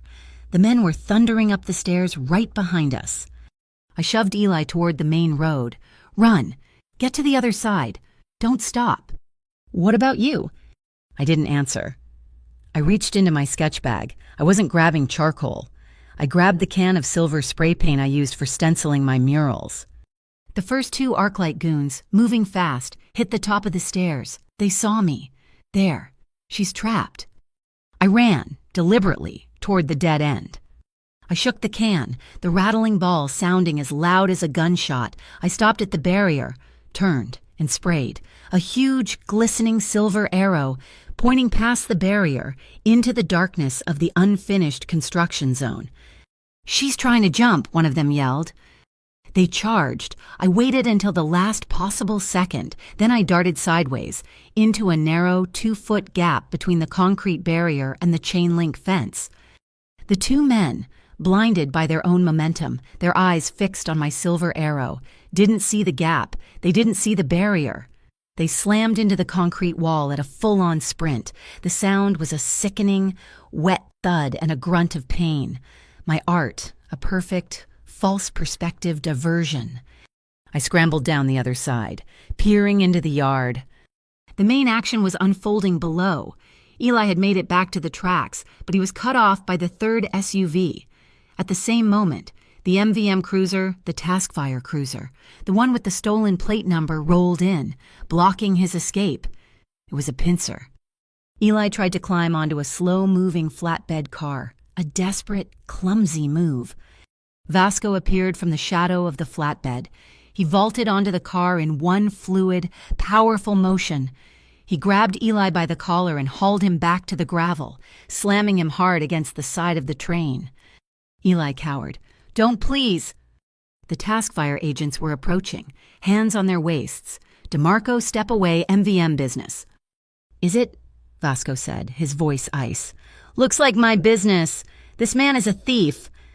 He spun Eli around, pushing his face into the rusty steel.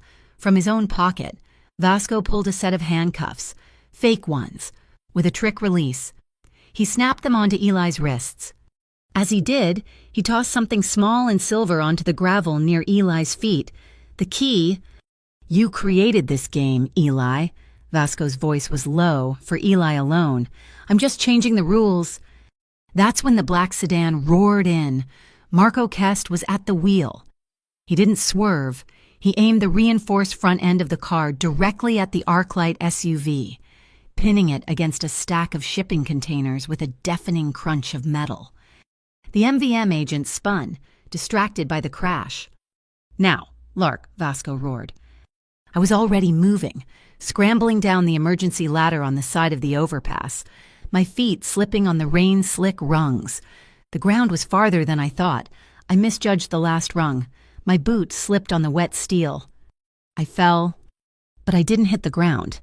I was just caught. Vasco had crossed the yard in seconds. His arm was an iron band around my waist, crushing the air from my lungs. He'd pulled me from the ladder and into his chest, shielding me with his own body.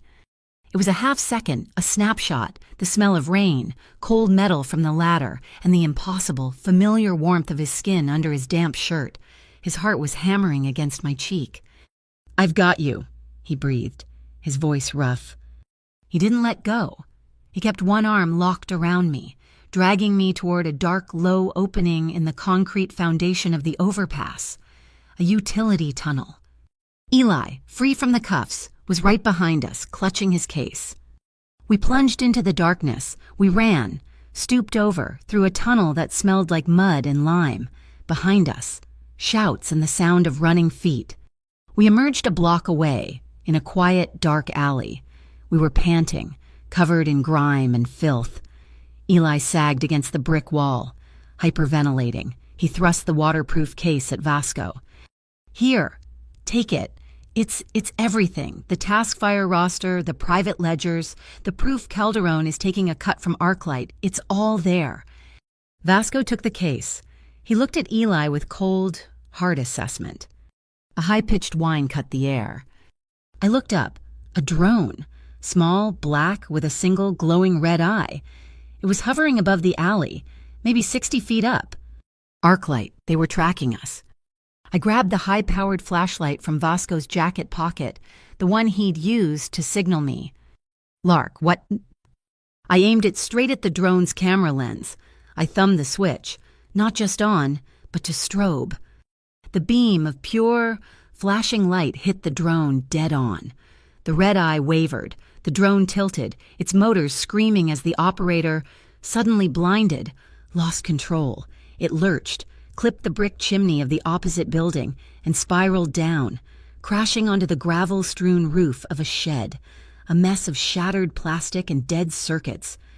Silence. I was leaning against the wall, my chest burning, the heavy flashlight in my hand. Vasco was staring at the broken drone, then at me. He looked stunned. He looked almost proud.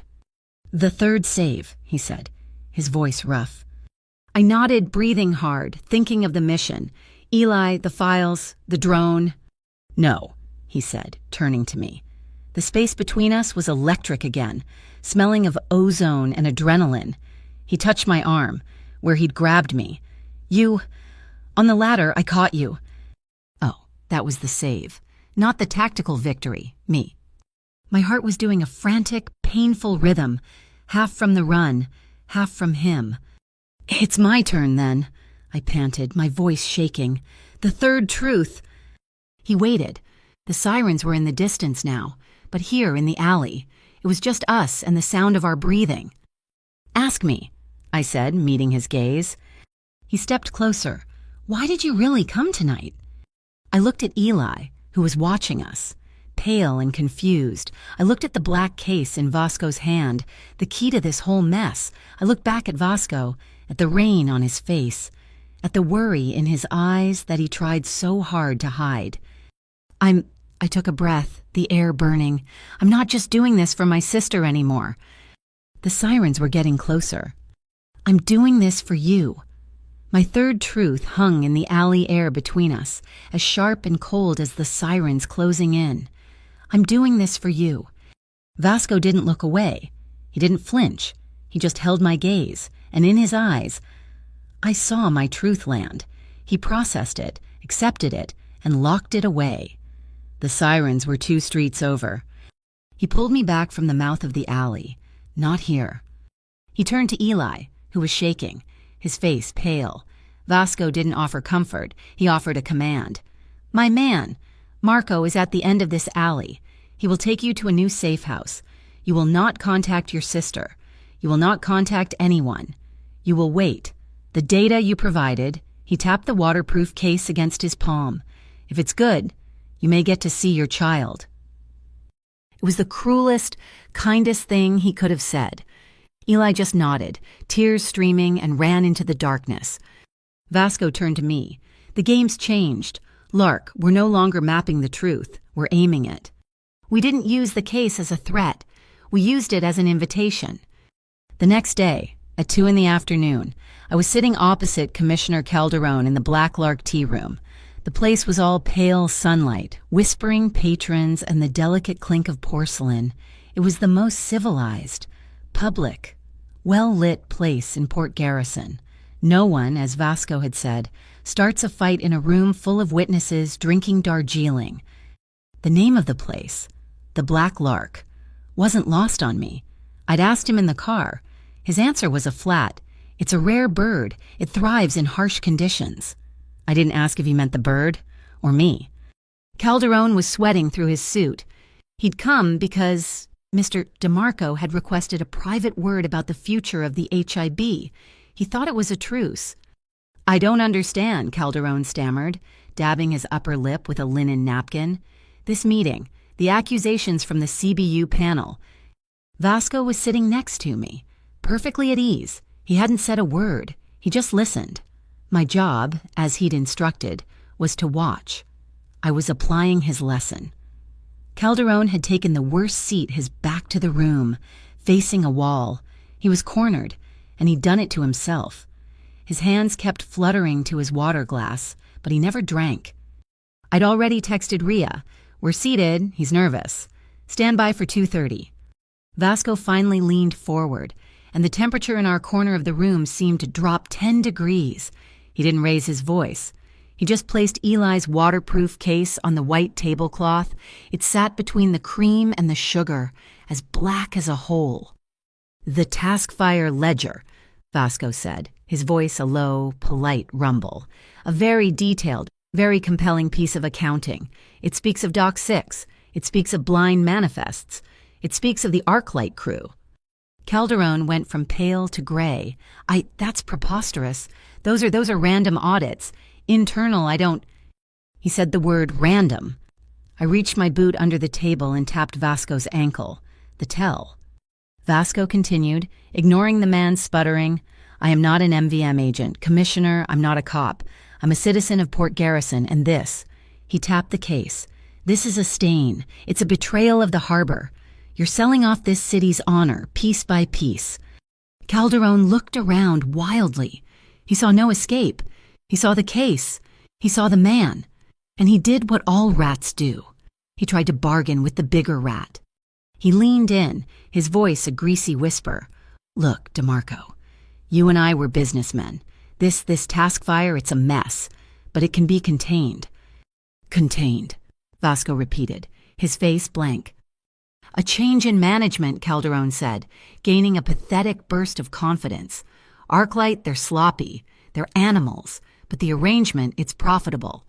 Dock 6, it's wasted on those independent fishermen. Why not give it to the Black Harbor Consortium? An exclusive lease. 100 years. You get the dock. You get cooperation. And we just make this ugly little ledger go away. We bury Taskfire." Vasco stared at him. He didn't even blink. "The harbor is not for sale." Calderon's last bit of hope sputtered out. "Commissioner," I said, my voice suddenly sharp, making both men look at me.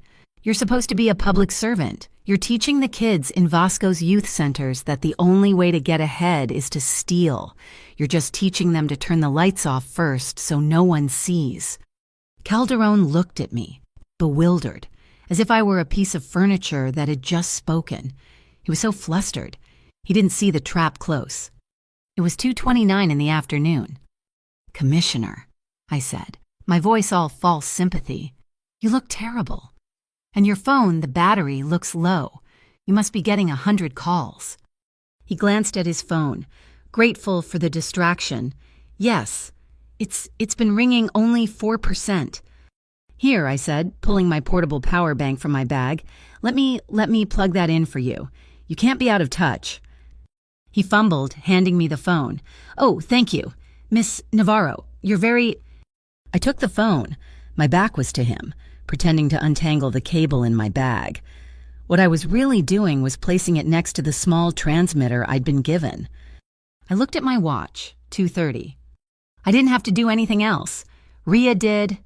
A second later, every phone in the tea room buzzed. A news alert. A man at the table next to us gasped, "Holy hell!" A woman across the room dropped her spoon. Calderon looked around, confused. What is it?" His phone, in my bag, began to vibrate. Not a buzz, a frantic, unending shriek of alerts. I pulled it out and held it up, my face a mask of polite concern. "Oh, dear Commissioner, you are suddenly very, very popular." He snatched it from me. The lock screen was lit up. "North Star Press, High Commissioner Calderon, MVM's Taskfire Unit, and Arclight crew linked in massive port corruption. Full ledgers. Bank transfers leaked." The files from Eli's case were now on every screen in the city. Calderon didn't make a sound. He just collapsed in his chair, a broken, empty suit. We stood up. Vasco placed a $50 bill on the table for the tea. He looked down at the gray-faced man. "The harbor is no longer for sale, Commissioner." The fallout was immediate. The city exploded. The MVM was in total chaos. Calderon was arrested before he could leave the tea room. The Taskfire unit was suspended, its agents detained. But we hadn't won. We'd just kicked the hornet's nest. Vasco got the text while we were walking back to the tower. He stopped dead on the sidewalk. I saw his face harden. "They're not running," he said. "What?" "Arclight, they're not scattering. They're accelerating. They've lost their MVM cover. They're desperate. They're activating the chips. Tonight." He looked at me, his eyes dark with a new, cold fury. "They're calling it blind signal night. They're going to take the port, or they're going to burn it." He grabbed my arm. "You're going back to Eider Tower. Now.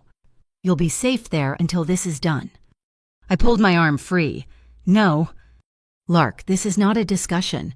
That was a psychological play. This is a war. You're not a soldier." "I told you," I said, my voice shaking with an anger that matched his. "I am not a princess. I am not hiding in your glass tower. My sister is at the Kestrel Heights residence. My mural, the one you funded, is at the Drift Glass Community Center. That is my ground. I am not abandoning her, and I am not abandoning them. That's my answer." We stared at each other on the sidewalk. Two immovable objects. The city was in chaos around us, and we were its still, silent center. He broke first, a harsh, frustrated sigh. "Fine. You go to Driftglass. You're right. It's your ground. You're the symbol. You'll go with Nomi and the women from the wharf. You'll be their shield." "I will," I said. "But you will not be alone," he growled. "My left-hand team, they'll be on every roof. You won't see them, but they'll be there. You stay inside, you lock the doors, you do not engage. That is the compromise." Driftglass was buzzing. The women were scared, watching the news on a small TV. I moved Nomi and a half-dozen others into the main activity room, away from the windows. I felt calm, focused. I was the guardian here. Just after dark, there was a knock. It wasn't a left-hand man. It was a delivery guy in a generic uniform, holding a large, beautifully wrapped gift box. "For Miss Navarro," he said, smiling, "a gift to congratulate you on the new mural." He handed it to me, and he was wearing gloves. As he turned to leave, his sleeve pulled back, just half an inch. I saw it, the silver, the falcon ring.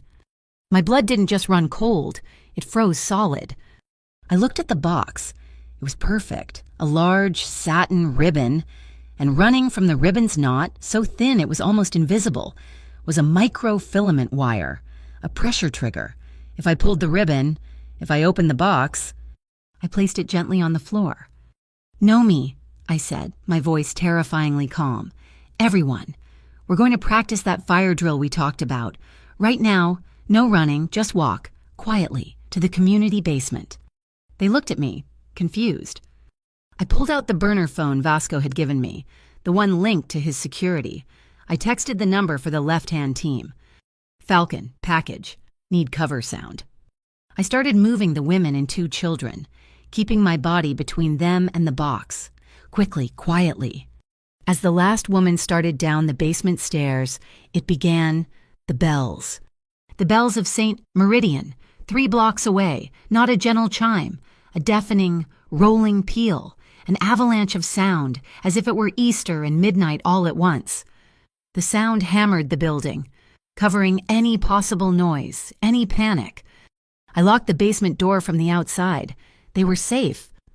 I stood alone in the hallway, staring at the box.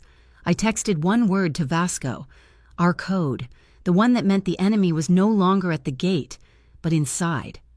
"Fire!" My phone rang less than a second later. His voice wasn't a voice. It was a controlled, violent roar. "Are you out?" They're in the basement, locked in.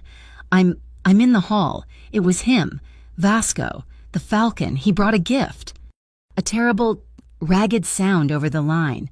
Him, breathing, or him, breaking something. "Hold your position. Lark, do not move. Do not go near that box. They made a mistake. They came for you." The line was silent for a beat. "I'm coming to you." My phone was still in my hand. His voice, "I'm coming to you," still echoing in the hallway when the main door of Driftglass burst open. It wasn't Vasco. It was Marco Kest, his face a mask of cold granite, flanked by 2 others in dark tactical gear. They didn't look at me. They scanned the hall. "He sent us," Marco said, his voice a low, urgent clip. "The package." My hand, shaking, pointed it to the satin-wrapped box. The man who left it the ring. It was the Falcon. A woman on Marco's team, her name was Sarah Witt. Vasco's strategist knelt by the box, not touching it, opening a soft case of electronics. She was all business. "Go," Marco said to me, his eyes already on the exits. "Go where I'm holding this position." "This position is a decoy," he snapped, his gaze finally locking on mine. "The Falcon came here to pin you down, to pin him down. The real fire started 5 minutes ago. Pier 13. Vasco's already there. He needs his eyes." He meant me, not just his strategist, but his cartographer, the one who saw the lines others missed. "The women," I looked at the locked basement door, "are safer than he is right now," Marco said, pulling a sidearm and taking a position by the door. "We'll hold this ground. The package will be contained. Go, now. He's at the lighthouse." The bells of St. Meridian were still hammering the air, a holy, chaotic thunder that covered my exit. I didn't take his car. I took the keys to the Driftglass community van. My knuckles were white on the wheel. Pier 13 wasn't just on fire. It was a symphony of chaos. Arclight wasn't trying to burn the pier. They were trying to blind it. As I screeched to a halt, I saw the plan. They'd set off a series of explosions in a yard full of empty, condemned shipping containers. It was a massive, spectacular, and completely harmless wall of fire, a diversion. And it was working. The real MVM, the ones who weren't task fire, were disorganized, streaming toward the fake blaze. The remnants of the task fire unit, still on the same radio channels, were deliberately feeding them bad intel, scattering the city's response, pulling them away from the water. I heard Sarah's voice, crackling, sharp and clear, over a dropped Harbor Watch radio on the pavement. "All Monarch units, disregard the container fire, repeat. Disregard, it's a misdirect, Marco. Lock down the west perimeter. Jax is at the lighthouse. The lighthouse is the target." I abandoned the van. The old, decommissioned lighthouse stood at the end of a long, stone jetty, a black finger pointing at the storm-dark sky. The path was blocked. 2 Arclight SUVs were playing chicken with a single, brave Harbor Watch patrol car, ramming it, trying to get past the barricade to reinforce their boss. I scrambled up a stack of pallets, my heart a cold stone. I was the observer. I had to change the map. I had my art bag, my constant companion. I didn't have a weapon. I had my tools. I climbed the metal ladder on the side of a massive 40-foot cargo container, my hands slipping on the cold, salt-dusted steel. I was high up, above the fray, the wind ripping at my jacket. I could see it all, the Arclight drivers, blinded by their own high beams, and the Harbor Watch car, caught in their spotlights. I dug into my bag and pulled out my sketch mirror, a simple 8-inch round mirror I used to check my murals for compositional balance. I held it up. I angled it, catching the blinding white beam of the Harbor Watch spotlight. I focused it, a single sharp disk of light. I aimed it directly at the driver's side window of the lead Arclight SUV. The driver, expecting darkness, got the sun in his eyes. He yelled, instinctively wrenching the wheel. He swerved hard, crashing not into the barricade, but into the side of the second Arclight SUV. A hideous sound of tearing metal. The path was blocked, not by the police, but by their own wreckage. I used the opening I'd created, sliding down the container, and ran. I ran down the jetty, the air tasting of smoke and the sea. I found him at the base of the lighthouse. He wasn't alone. Jax Roon was there, flanked by 2 of his men. Jax was holding a ruggedized laptop. Vasco saw me. His face, for one split second, was a mask of raw terror. Not that I was in danger, but that I was here. "Port Garrison," Vasco said, his voice a low growl, stepping slightly to put himself between me and Roon, "is not your chessboard, Jax." Jax Roon laughed, a high, barking sound. "Chesno, no. DeMarco.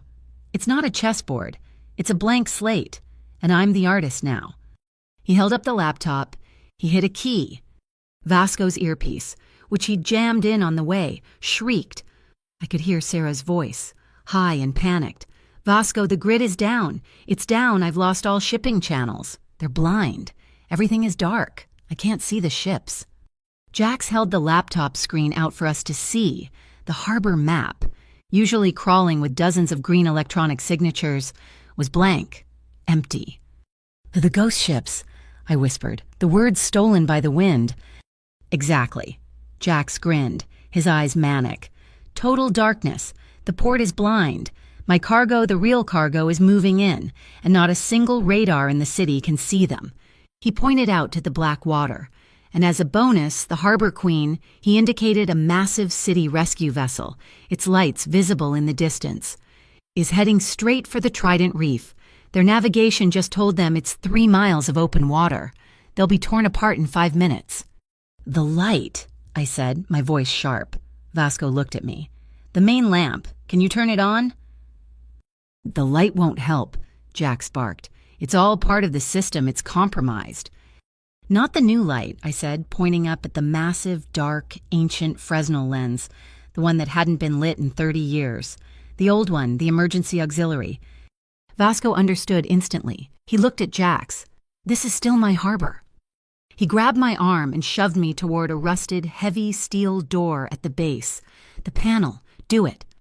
"Stop them!" Jax shrieked at his men. They charged. Vasco didn't fight them. He intercepted them. He moved like he had in the alley, a brutal, efficient collision. He used his shoulder to send the first man crashing into the stone wall. He drove his elbow into the second. A hard, definitive stop. It was over in seconds. I found the panel. It was old, covered in rust and salt. I grabbed the main breaker, a massive iron handle, and threw my entire weight onto it. A deep, groaning thunk echoed through the stone. Above us, the giant, 30-year-old lamp sputtered, hummed, and then exploded to life, bathing the entire pier in a single, blinding, steady white light. "It's just a light, you stupid girl," Jax roared, pushing Vasco off him, scrambling to his feet. "It's a voice," I yelled back, but it was a steady voice. It wasn't a signal. I remembered the mural, the one at St. Meridian, the one I'd spent weeks researching, staring at the old maritime charts. Lighthouse signal. Port Garrison, 1920 danger, reef, port turn. The breaker panel was too slow. I needed to pulse it. I stood in the center of the blinding beam, pulling the round drawing mirror from my bag. I angled it, not at the drivers, but out to sea. I blocked the beam, then unblocked it. Flash, flash, pause, flash. Flash, flash, pause, flash. The old code, the manual override. Danger, reef, turn port. Out on the black water, the harbor queen's horn blasted, a low, terrified sound, then twice more, in acknowledgement. We saw its lights shift. It was turning. It was turning. "No!" Jax Roon screamed, his voice breaking in pure rage. He raised his hand. He wasn't holding a laptop. He had a weapon. He wasn't aiming at Vasco. He was aiming at me. I didn't have time to breathe. Vasco was a wall of muscle and rage. He roared my name, a sound of pure animal terror. He slammed into me, knocking me off my feet, shoving me backward, crushing me into a shallow alcove in the lighthouse's thick stone foundation. His body was a complete shield over mine, his face buried in my hair, his arms locked around me like steel bands. A sharp, deafening crack echoed, splintering the stone right where my head had been. I was gasping, my teeth chattering from the impact. I was alive. I was completely encased by him. He was shaking, not from fear, from an adrenaline I'd never felt before. "Vasco," I whispered, my voice muffled against his chest. He pulled back, just an inch, his eyes black holes in the blinding lighthouse beam.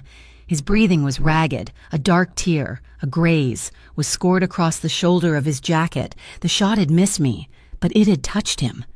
"Still here," he breathed, his voice a raw rasp. Before Jax could level his weapon for another shot, a dark shape dropped from the gantry above.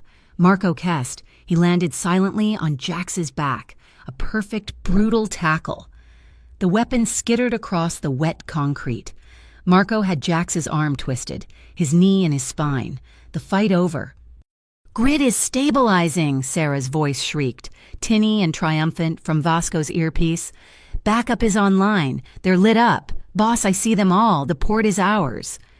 A new figure scrambled out of the darkness. From the tunnel I'd used, Eli. He was clutching a single silver USB drive. He was terrified, but he was here. The final key, Eli shouted, stumbling toward the auxiliary panel. It's not just the chips. It's the antidote, the kill code. It has to be plugged into the auxiliary. Eli jammed the drive into a small, modern port retrofitted onto the ancient panel. On Jax's fallen laptop, the blank map flooded with green light. Every ship, every tanker, every tugboat, visible again. The air filled with new sirens. Not just the harbor watch, but the heavy, wailing horns of the Port Garrison Fire Department, the real fire trucks. Finally. The battle was over. Vasco didn't let go of me. He pulled me to my feet, his hand finding mine, his grip crushing, knuckles white. He wasn't holding my hand, he was holding an anchor, refusing to let me drift. The newly formed Harbor Watch, the loyal cops, the ones not on Taskfire's payroll swarmed the pier. Their commander saw Jack's rune in Marco's custody. He saw the graze on Vasco's shoulder. He saw the gun on the ground. He looked at Vasco, his hand on his own holster. Uncertain. This was still the Monarch Circle. But then they came from the shadows of the container yard, from the access roads, from the side alleys, the dock workers in their hard hats, the fishermen in their boots, the women from the wharf, my sister Nomi among them, pale but standing, protected by Marco's team. They walked onto the pier, their faces grim in the flashing red and blue lights. They didn't shout, they didn't threaten, they just stood. They formed a silent human wall. They stood between us, between Vasco and the Harbor Watch. They weren't afraid of him. They owed him. They owed him for Sal's hip replacement, for the women of the wharf sanctuary, for the youth center grants.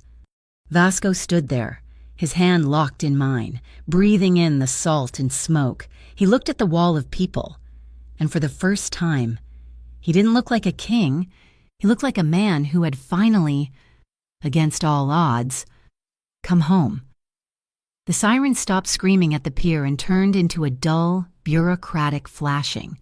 The Harbor Watch commander, a man whose face was etched with exhaustion, looked at the gun on the ground. He looked at Jack's rune, who was pinned under Marco's unyielding grip, and he looked at the wall of fishermen, dock workers, and women Nomi standing right in the front who were silent, unmoving, and absolute. He didn't cross that line. He didn't have to. In that split second of standoff, of procedure taking over from panic, Jack's rune moved. He was an animal, all instinct. He used the commander's hesitation as a fulcrum, slamming his head back into Marco's face, breaking the hold. He didn't run for the city. He ran for the water. He scrambled over the side of the jetty and vanished into the black, churning harbor. An officer shouted. 2 beams of light hit the water, but he was gone, swallowed by the cold, dark tide. The rest was a blur of metallic-tasting exhaustion. Marco, wiping blood from his nose, took charge of Vasco's men, melting back into the shadows. The MVM, shamed and leaderless, finally got its act together. Helping the fire crews with the container blaze, Sarah Witt coordinated with the Harbor Watch, handing over the data from Eli's kill code drive. Vasco never let go of my hand. He led me through the wall of people, who parted for us like the sea itself. He put me in his car, drove me back to my loft, and walked me up the rattling stairs. He checked the locks, the windows, the dark alley below. He looked at me, the graze on his shoulder already a dark, ugly line. "Rest, Lark," he'd said. "I will handle the cleanup." I woke up hours later, not to sirens, but to the smell of rust, salt, and waffles. Dawn over Port Garrison. The city hadn't broken. It was bruised, hungover, but alive. Down in Salt Row, the waffle cart vendor was open for business, a defiant puff of sugary steam against the gray morning. Ria's column was already live on the North Star Press website. She hadn't slept. The headline was pure poetry. No monument for lighthouse burners. She laid it all out, the task fire data, Calderon's arrest, the blind signal, the failed coup at Pier 13. The city was saved, but the questions were just beginning. The official cleanup was brutal and fast. Commissioner Calderon resigned from a jail cell. The MVM, in a desperate public act of self-preservation, was dissolved and restructured under a new provisional government. They called it the Clean Slate Harbor Panel. The task fire agents were all arrested, their racket finished. And Arclight, with Jack's rune presumed drowned and their entire protection network dismantled. They shattered. They were ghosts, scattered to the wind. The true cleanup, the human one, came 3 days later. The stress of blind signal night, of seeing a gun pointed at her sister, had been too much. Nomi went into labor. I was there, at Mariners Blue Medical Center, in the delivery room. I was the one holding her hand, my knuckles white, telling her to breathe. "You've got this. Noams?" I whispered, my voice hoarse. "You're the strongest person I know. Push." Vasco was there. He wasn't in the room. Not at first. He stood in the hallway, just outside the open door. A silent guardian in a dark suit. He didn't pace. He just stood, his hand resting on the doorframe, listening. And when the baby cried, that first, sharp, furious wail of life, I looked up. Vasco was standing in the threshold, his mask completely gone. His eyes were wet. He wasn't looking at me, or even at Nomi. He was staring at that tiny, screaming new thing, and he was completely, utterly undone. He was the man born in monochrome, witnessing the big bang of color, and it had leveled him. He just watched, silent, as I cut the cord and the nurse placed the baby on my sister's chest. He was learning. He was learning that some things, you don't protect by building a wall. You protect them by giving them space. Nomi named him Saul, for the sun, she whispered, her face pale, sweaty, and more beautiful than I'd ever seen it, because he's my light. His birth certificate read Saul Navarro, the Clean Slate Panel, eager to clean up every loose end from the MVM mess, had made the paperwork frictionless. Eli Shore's name was nowhere near it. Eli had kept his end. His testimony from a secure location, backed by the data on the drive, was the final nail in Taskfire's coffin. He'd traded his parental rights for a clean conscience and a reduced sentence. He'd chosen to be a witness, not a father. Life settled. The city began to heal. I finished the mural at St. Meridian. The $20,000 grant had finally been put to use. Vasco and I, we were quiet. We were slow. The frantic, desperate adrenaline was gone, replaced by something that felt like gravity. We'd seen each other at our most elemental. Now, we had to learn to be normal. He met me at the Driftglass Community Center. It was open again. The kids painting a new ocean scene on the wall I'd prepped. The gift box from the Falcon had been disposed of by Sierra's team. An unstable, but thankfully simple, pressure plate device, she'd called it, as if she were describing a faulty toaster. Vasco wasn't in a suit. He was in jeans and a dark gray shirt. He looked normal. He looked like the man I'd sketched, asleep in the plastic chair. He wasn't holding a ring. He held out a single, plain, brass key. "The lease on this building was up," he said, his voice quiet. "Just for me. The city was going to sell it to a developer, so I bought it. The foundation is gifting it to the community." He looked at the walls, at the kids. "The new sign arrives tomorrow. It just says Driftglass." He pressed the key into my hand. It was warm.